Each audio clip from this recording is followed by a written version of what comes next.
अगर आप तीखा और चटपटा खाना खाने के शौकीन हैं ना दोस्तों, तो आपके लिए ये रेसिपी बिल्कुल ठीक रहेगा।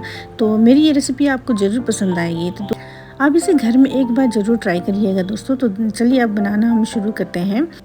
हेलो एवरीवन, मैं हूँ गुड्डी और मेरे इस यूनिक चैनल में आपका फिर से स्वागत है। तो दोस्तों, ये एक तिब्बतन डिश है जो हर शॉप में आजकल मिल ही जाता है। तो चलिए अब इसे हम बनाना शुरू करते हैं। यहाँ पर मैंने एक लिया है पैन, और पैन में मैं यहाँ पे डाल दूँगी 1 कप रिफाइंड ऑयल।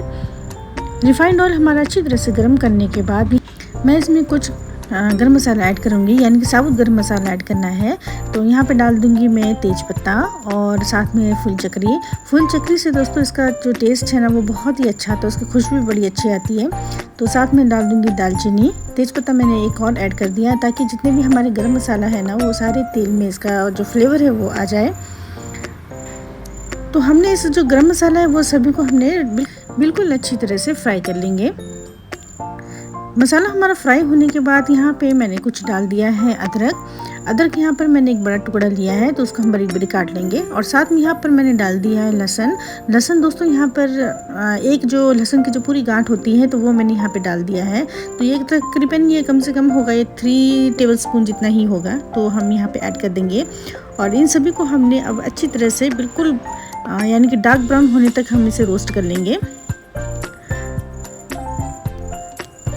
जितना हम इसको दोस्तों रोस्ट करेंगे ना, तो इसमें जो लहसुन और अदरक और सभी मसालों का जो फ्लेवर है ना वो सभी ऑयल में आ जाएगा। एक्चुअली मैंने आपको ये बताया नहीं कि मैं क्या बना रही हूँ। तो दोस्तों, मैं यहाँ पे चिली ऑयल बनाने जा रही हूँ, जो मेरी ये रेसिपी के लिए बिल्कुल ख़ास होता है। ये रेसिपी जो मेरी है दोस्तों, मैं यहाँ पे बनाने जा रही हूँ लाफिंग, जो तिब्बतन डिश है ये। तो यहाँ पे बस मेरा ये चिली ऑयल बनकर रेडी है। तो ये बिल्कुल डार्क हो चुका है, देखिए इस तरह से। अब मैंने यहाँ पे निकाल दिया है तेज़पत्ता, ताकि हमें छानने में थोड़ी इजी रहेगी। और यहाँ पे मैंने दोस्तों बाउल में लिया है मैंने कश्मीरी लाल मिर्च। कश्मीरी लाल मिर्च के साथ आप कोई भी मिर्च भी ले सकते हैं, पर कश्मीरी लाल मिर्च ये होता है कि वो ज़्यादा मिर्ची यानी कि तीखा नहीं होता है वो। तो यहाँ पर मैंने जो कश्मीरी लाल मिर्च थी तो मैंने उसको मिक्सी में पीस लिया है। और मिक्सी में दोस्तों इसे हमने ज़्यादा बारीक नहीं करना है, इसको थोड़ा हमने यानी कि चिली फ्लेक्स जैसा फ्लेक्स की तरह इसको रखना है। ज़्यादा मोटा भी नहीं हो और ज़्यादा बिल्कुल बारीक भी ना हो, तो ठीक ठीक ही रखना है। तो देखिए हमारा जो ये चिली है ये बिल्कुल ऑयल सोख लिया है इसने। तो यहाँ पे मैं क्या करूँगी दोस्तों कि मैंने हाफ जो कप है ऑयल में उसको और गर्म करके यहाँ पे मैं ऐड कर दूँगी। दोस्तों, आप यहाँ पे कश्मीरी चिली की बजाय आप दूसरी चिली भी ले सकते हैं, लेकिन क्या होता है कि वो जो चिली होता है वो बहुत ही तीखा होता है। अगर आप कुछ तीखा नहीं खाते हैं तो आप उसका जो बीज निकाल के ना वो आप कर सकते हैं, पी सकते हैं। तो यहाँ पर मैंने कश्मीरी लाल मिर्च लिया। तो कश्मीरी लाल मिर्च जो होता है उसका कलर भी बहुत ही अच्छा आता है और ज़्यादा तीखा भी नहीं होता है।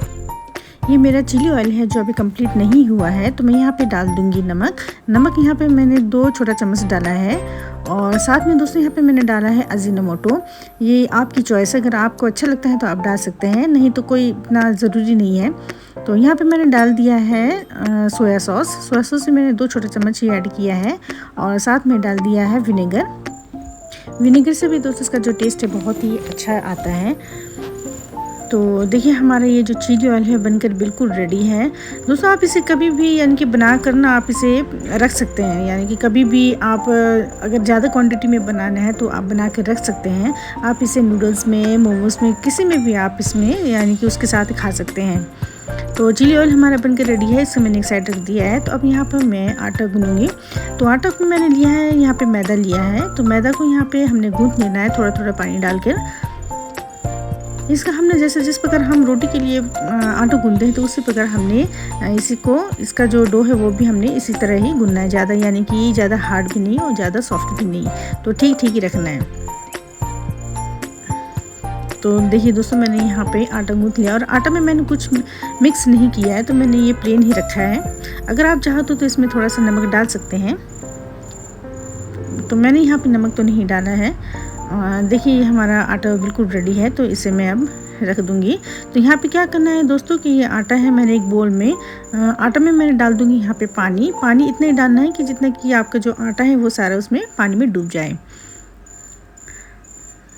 पानी में डुबाने के बाद थोड़ी देर के बाद दोस्तों हमारा ये मैंने दूसरा पतीले में मैंने थोड़ा ट्रांसफ़र कर दिया था, क्योंकि ये जो मेरा जो बोल है वो थोड़ा छोटा लग रहा था, तो मैंने पतीला में डाल दिया था। तो अब क्या किया कि दोस्तों कि यहाँ पे मेरा जो एक वीडियो है बीच में वो शायद मैं रिकॉर्डिंग करना भूल गई। तो दोस्तों क्या है कि मैंने जो आटा था वो आटा को मैंने हाथ से बिल्कुल उसको मसलना है।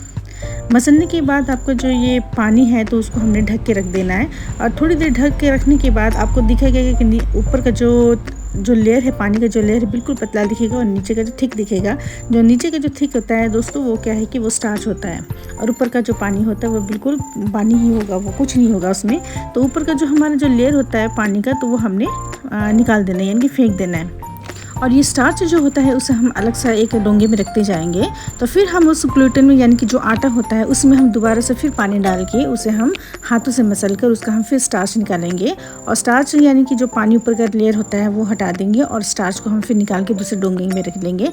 दोस्तों ये हमने कम से कम 3-4 बार इसका प्रोसेस करना है, तो तभी जाके ये बनेगा, तभी जाके यानी कि ये स्टार्च बनेगा। तो ये हमारा जो स्टार्च बनने के बाद जो आटा रह जाता है उसे हम ग्लूटेन बोलते हैं। तो ये ग्लूटेन को भी हम यहाँ पे स्टीम करने के लिए मैंने रख दिया है, इसको भी हमने यहाँ पे ऐड करना है अभी ये मैं आगे बताऊँगी आपको। तो जो हमारा दोस्तों ये स्टार्च है वो स्टार्च में मैंने थोड़ा सा कलर के लिए हल्दी पाउडर डाला है, ज़्यादा नहीं डालना है, थोड़ा सा ही डालना है। तो वो मिक्स करने के बाद यहाँ पर मैं इसको स्टीम करने के लिए रखूँगी। तो यह मैंने लिया है एक थाली, आप कोई भी प्लेट ले सकते हैं ताकि उसमें स्टार्च रह जाए। और प्लेट में मैंने यहाँ पे थोड़ा सा ऑयल मैंने ग्रीस कर दिया था। ऑयल डालने के बाद यहाँ पे मैंने डाल दिया कम से कम 2-3 कच्ची मैंने डाल दिया है यहाँ पे ये स्टार्च, और इसे मैंने स्टीम करने के लिए रख दिया है। स्टार्च डालने के बाद दोस्तों ये बिल्कुल यानी कि हम इसको स्टीम करने के लिए रखेंगे तो ये एक साइड में हो जाता है। तो इसको क्या है कि हम इसको थोड़ा देर ऐसे हिलाते रहेंगे तो ये बिल्कुल यानी कि पूरी जगह पे ये बैठ जाएगा। तो बस एकदम से ये जल्दी से बन जाता है। तो देखिए ये 2 मिनट में हमारा ये बिल्कुल रेडी है। अब इसे हम ठंडा करने के बाद मैंने इसे निकाल दिया, तो इसको ठंडा करने के बाद इसको मैं अब धीरे धीरे यहाँ से कट करके मैं निकाल लूँगी इसको। तो देखिए दोस्तों ये बिल्कुल इजीली से ये बिल्कुल निकल जाता है, ऐसा कोई चिपकता नहीं है, कुछ नहीं है, क्योंकि हमने यहाँ पे ऑयल ग्रीस किया था तो ये बिल्कुल चिपकता नहीं है। तो देखिए कितने इजी तरीके से ये निकल गया है। अब यहाँ पर मैं इसको एक चॉपिंग बोर्ड के ऊपर रख दूँगी।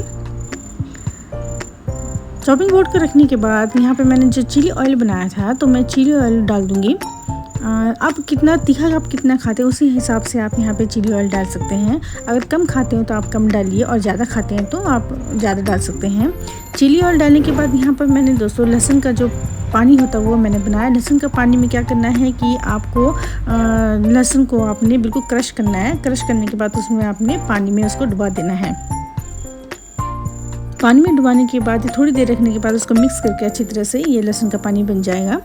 तो वो लहसुन का पानी और मिर्च हमने यहाँ पे मिक्स करने के बाद अब इसके ऊपर मैं डाल दूँगी यहाँ पे ग्लूटेन। और सॉरी दोस्तों यहाँ पे जो मैंने चिली ऑयल डाला है, चिली ऑयल और लहसुन का पानी डालने के साथ यहाँ पे थोड़ा सा मैंने नमक भी ऐड किया है। नमक भी यहाँ पे डालना है क्योंकि आपको थोड़ा सा फीका लगेगा, तो इसलिए आप नमक भी ज़रूर ऐड करना। तो नमक ऐड करने के बाद यहाँ पर मैंने डाल दिया है ग्लूटेन, और ग्लूटेन डालने के बाद ऊपर डाला है मैंने जो वाई होता है, वाई या टॉप रामेन, कोई भी जो फ्राइड होता है वो आप डाल सकते हैं यहाँ पे। और ये सब डालने के बाद यहाँ पर मैं थोड़ा धीरे धीरे से इसको मैं कट कर लूँगी। दोस्तों ये होता तो बहुत ही तीखा होता है, ये तीखा पसंद जो ज़्यादा करता है ना तो उसको तो ये बहुत ही ज़्यादा पसंद आता है। और मैं तो वैसे भी तीखा ज़्यादा खाती हूँ तो मुझे तो ये बहुत ही पसंद है, और मेरे बच्चे भी इसे बहुत ही शौक़ से खाते हैं। तो अगर आपको भी ये तीखा ज़्यादा अच्छा लगता है तो आप इसे ज़रूर बना के घर में ट्राई करिएगा, आपको भी ज़रूर पसंद आएगा। ये बच्चे भी इसे पसंद करते हैं। तो दोस्तों यहाँ पर मैं अपनी प्लेट में बस अब मैं तैयार कर रही हूँ, तो मुझे तो ये बस अब जल्दी से ही खाना है, तो मैं अब खाने के लिए जा रही हूँ। तो अगर आपको मेरी रेसिपी पसंद आती है तो प्लीज़ मेरी रेसिपी को लाइक कर दीजिएगा, कमेंट भी कर दीजिएगा, और साथ में मेरे चैनल को भी सब्सक्राइब कर दीजिएगा। मैं अच्छी अच्छी रेसिपी आपके लिए फिर से लेकर हाजिर रहूँगी मैं। तब तक के लिए आपका ये वीडियो देखने के लिए बहुत बहुत धन्यवाद एंड शुक्रिया।